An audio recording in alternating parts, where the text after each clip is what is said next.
Hi guys, welcome back to the series unwinding the numericals, जिसमें कि हम CBSE board के 2025 के क्वेश्चन से स्टार्ट करके हम एवरी ईयर के न्यूमेरिकल्स का सॉल्यूशन हम करेंगे।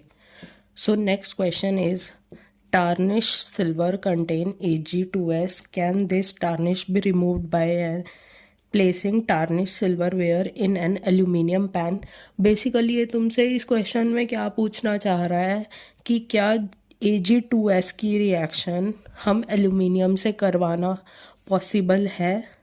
तो हम ये इलेक्ट्रोकेमिस्ट्री से कैसे पता लगाएंगे अगर किसी की भी रिएक्शन हो सकती है आपस में, तो उसकी ई नॉट सेल यानी स्टैंडर्ड इलेक्ट्रोड पोटेंशियल उस ओवरऑल रिएक्शन की हमेशा पॉजिटिव रहेगी।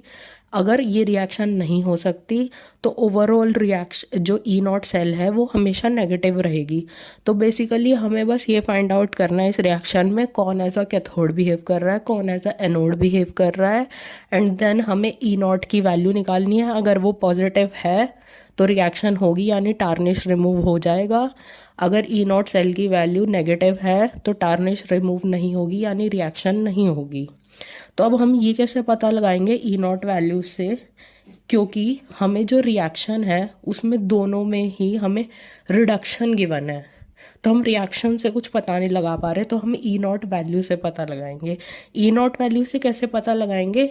जिसकी जितनी नेगेटिव में रिडक्शन पोटेंशियल होती है उसका उतना ही ऑक्सीडेशन में जाने का चांस होता है।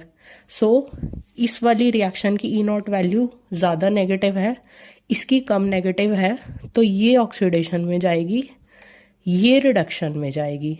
यानी जो ऑक्सीडेशन में जाएगी वो एज अ एनोड बिहेव करेगी, जो रिडक्शन में जाएगी वो एज अ कैथोड बिहेव करेगी।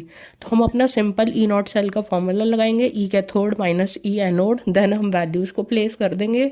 तो हम देखेंगे हमारी ओवरऑल वैल्यू पॉजिटिव आ रही है, यानी हमने जो स्टार्टिंग में डिस्कस किया था कि अगर ओवरऑल वैल्यू पॉजिटिव है मतलब रिएक्शन होगी एंड टार्निश रिमूव हो जाएगा। I hope this will be helpful for you. Thank you.